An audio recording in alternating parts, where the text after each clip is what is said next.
Look at all these teams up at the top.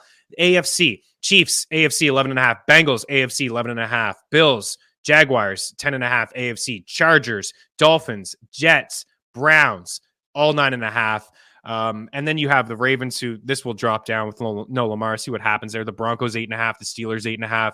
There's like a lot of like all out of the top 15 teams, a majority of them are in the AFC. Over in the NFC, you have the 49ers at 11.5, the Eagles at 10.5. George, can you bring that up one more time? Sorry, dude. Eagles at 10.5 and the Niners at 11.5. And then you have, you got to scroll down like AFC. You got the boys at 9.5. You got the Lions and the Saints at 9.5, the Vikings and the Giants and the Seahawks at 8.5. And then you get into some other teams like the Rams and the Bears and the Commanders, the Packers, the Falcons at 7.5, as well as the Panthers. The schedule of the Saints, because the biggest pushback, I tweeted this over the weekend. This is from DraftKings. They just released, I don't know if other books have their win totals out just yet. It is fairly early. And the biggest pushback I got were like, whoa, the Saints at 9.5, easy under. Well, let's remind everybody the division that they play in, the NFC South. The Panthers, yeah, they've signed some players here, and Adam Thielen and Miles Sanders, and they're going to get themselves a number one quarterback. How ready is CJ Stroud? If it is Stroud, how ready is he going to be? There's a lot of holes in this Panthers team. They're going to get the Falcons twice. They're going to get the Bucks twice. They're going to get the Panthers twice. They got a matchup against the Bears. The Lions and the Jaguars are tough. They got winnable games against the Giants, the Titans, and the Bears at home, plus those 3 divisional opponents that they're going to get at home and then on the road. Nobody really goes 6-0. The Falcons are always going to give the Saints a run no matter what. Even, going back to the last 10 years, the teams have been, good. Really, like 6-7 years ago, both were good. But even this past year, both were just kind of mediocre. And they battle all the time. Division rivals, they always battle. So they won't go 6-0. Maybe they get 4 or 5 wins out of that division. I certainly think they could beat the Bears.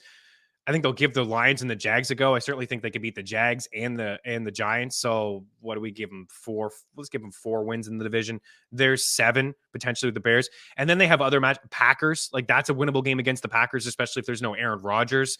They get the Texans. That's one that I expect them to win. Colts, I expect them to win that one. And then the Rams, Patriots, and Vikings, they'll hang with those teams. The Saints had a top 10 defense last year. So whether you believe Derek Carr is an upgrade over Andy Dalton or Taysom Hill, he is. The offensive line is good. They've invested in over the past couple of years. Michael Thomas is a bit of a wild card for sure. I expect them to draft a wide receiver. Alvin Kamara, they bring in Jamal Williams. So they got a really good 1-2 punch out of the backfield. Chris Olave is a stud. And the defense, as I mentioned, is legit. Plus, not only is their schedule super soft, the NFC is absolutely super soft. We rattled it off when we looked at the win totals. You get the 49ers at 11.5, and then the Eagles at 10.5. Then what? Right? A couple 9.5s, 8.5s as well. So I'm not saying that over 9.5 is my favorite play, but for everybody saying that it's an easy under and they don't understand the Saints win total, again, top 10 defense, solid quarterback play, good 1-2 punch into the backfield, some weapons in offense, and the division stinks and the conference is weak. Let's bring up this one more time. I'll rapid fire through some other, and it's fairly early, but some will change. Chiefs over 11.5. Come on. We're doing this again, right? Kansas City's a 13-14 win team. They just are, even as low as the AFC is. I would lean to the over 11.5. Bengals seem high. 49ers seem high. Eagles seem high as well. The schedule is going to be tougher this season for Philadelphia. It was a little bit, I know everybody talks about the Eagles' tough schedule, but they had the most wins in an NFL season against 9-win teams. So say what you want about the schedule being easy, but the Eagles were great last year. But, expect maybe a little bit of regression. They're missing some guys defensively. They lost their offensive coordinator. They lost their defensive coordinator. So it's always tough for a team when you lose your OC and your DC in the same season. That's tough. So there should be some adjustments for Philly. As I mentioned, the tougher schedule. So I have a lean to the under on the 10.5. I still like them to win the division. Maybe they're a 10-win team. I do like the over on the Cowboys at 9.5 as well. I mean, they still got a really good offense. They brought in Brandon Cooks last week. They got a good defense. Dak missed some time last year, so there were some losses there on that schedule. I think that they're a 10-win team. So I'd have the lean to the under on the Eagles, lean to the over on the Cowboys. the Jags just seem too high at 10.5, right? They broke out last season, but to ask, for to be even better, 10.5 seems extremely high for me. So I have a slight lean to the under there. The Browns at 9.5. I don't know. I have a slight lean to the under. I see some people coming in with the over. Deshaun Watson, I wouldn't take too much from Deshaun Watson. What he did last year is his first football in like 2 years, but he didn't look all that great.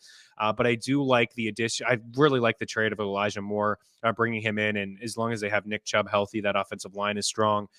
They could flirt with that number, but I have a slight lean to the under. You can't have all these teams in the AFC getting 10 wins. This is not going to happen, right? I mean, teams are going to beat up on each other. The Lions 9.5 seems fair, to be honest, but they do have expectations, and anytime they have expectations, it kind of falter. But this is an improved team, and they showed us last year. I do believe that they're going to win the division. In fact, they are favored to win the division. I think at plus 125, and I do like that pick at 9.5. I like the Vikings at over 8.5. They were 8.5 last year. And, their defense is going to be improved through the draft. They still have Justin Jefferson and Kirk Cousins. I'd like to see them go get on DeAndre Hopkins. Imagine that 1-2 punch, JJ and Hopkins. That'd be pretty solid. But I do like the over 8.5, and for the Seahawks over 8.5 as well. Wagner is back there. Geno was great last year. Top 5 fantasy quarterback, led the NFL completion percentage.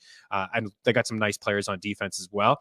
So I like the over 8.5. Easy under 8.5 if you can do the Ravens now. It may be off the board. What else do we have here? I could see the Bears over 7.5, but that number is pretty fair. The Falcons could flirt with over 7.5. I go to the under on 7.5 for the Packers, and the under on the Titans 7.5. I feel like they're in for a long season. And that's, the Cardinals 5.5. I think that they're going to be like a 3-win team. I think they're going to be atrocious this year. Gannon is going to have his hands full as a first-time head coach.